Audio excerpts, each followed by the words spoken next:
We're live? Okay, I'm doing my persuasive speech today for my COM 101 class. My audience member will be my girlfriend Ashley. Hello. And I'll jump right into it here. In the late summer of 1910, affected by drought, fire swept across the northwestern states, burning 3 million acres, killing 85 people, and burning several small logging towns to the ground. This is where the Forest Service started its 100% fire protection suppression policy, and over a century later, we're still paying for those effects. There are many positive effects in the wildland, many benefits it produces, and why it is to be considered a tool and ally, not the enemy. Because of our ever-expanding population over society, we are quickly encroaching on forests and lands very susceptible to fire. We must be educated and understand that fire is needed.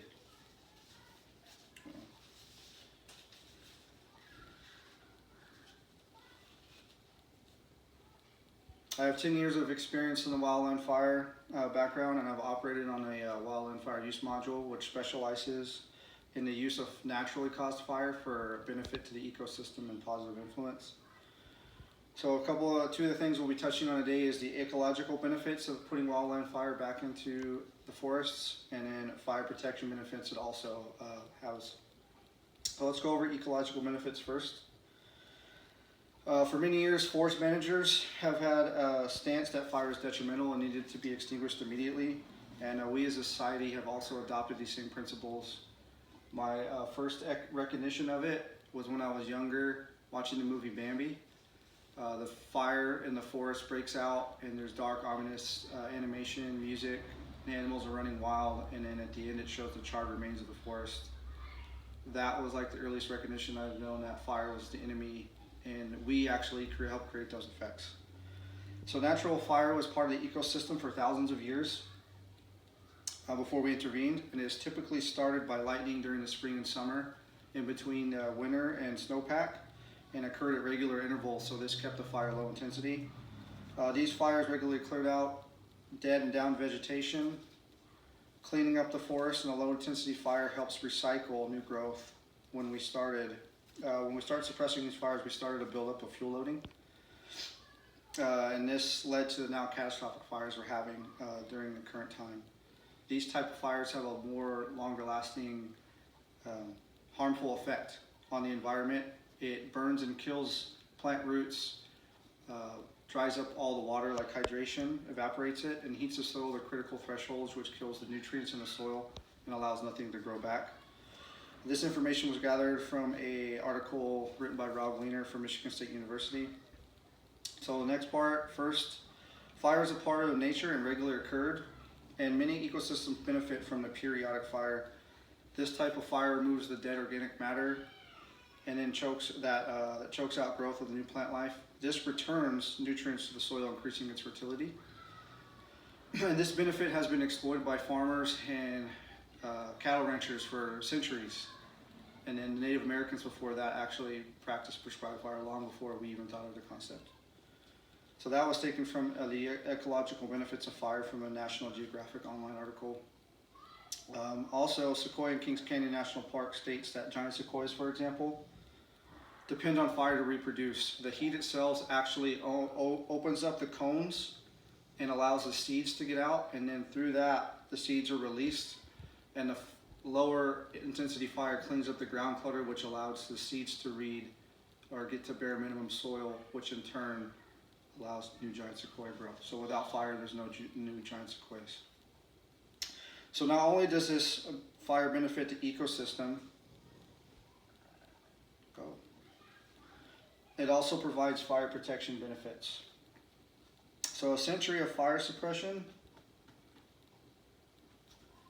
has reduced the growth of too many trees. Combine that with the state's recently 5-year drought, and we have a tinderbox just ready to burn. The trees are now in a weakened state, susceptible to disease, invasive species, bark beetles, bug kill, and that in turn mixed with the buildup of dead and down heavy fuel loading. Returning the fire to the landscape would actually help return forest to its natural state, which is less of this buildup. And this was from an article that was written by Jane Braxton called Fighting Fire with Fire, California Returns to Prescribed Burning. and that was written in 2018 from Yale. So one of the techniques we use in defensive firing and fighting big forest fires is called backfiring. It's a tool to start a low intensity fire to take away fuel in front of the main fire. And these types of firing operations are highly planned and well coordinated, sometimes days in advance. It's fighting fire with fire, but by using a low intensity fire, it's less impact on the environment in the long run by taking away the fuel from the main fire, which in turn becomes its own entity. That kind of information, I actually recently did a study, more studying on it in my fire ignitions and operations class, the S219 class I took in February. So not only do we use these firing techniques in wildland fire, but we also use them in prescribed fire to create fuel breaks. Through careful planning, proper coordination with our agencies, like CAL FIRE in the county, we put together these fuel projects, and through these it creates environmental benefit and for the communities, and then also high impact areas. Through manual labor and mechanical reduction methods, fuel is reduced and compiled later for burning in these projects, and ends up more like those pictures seen down in the bottom left.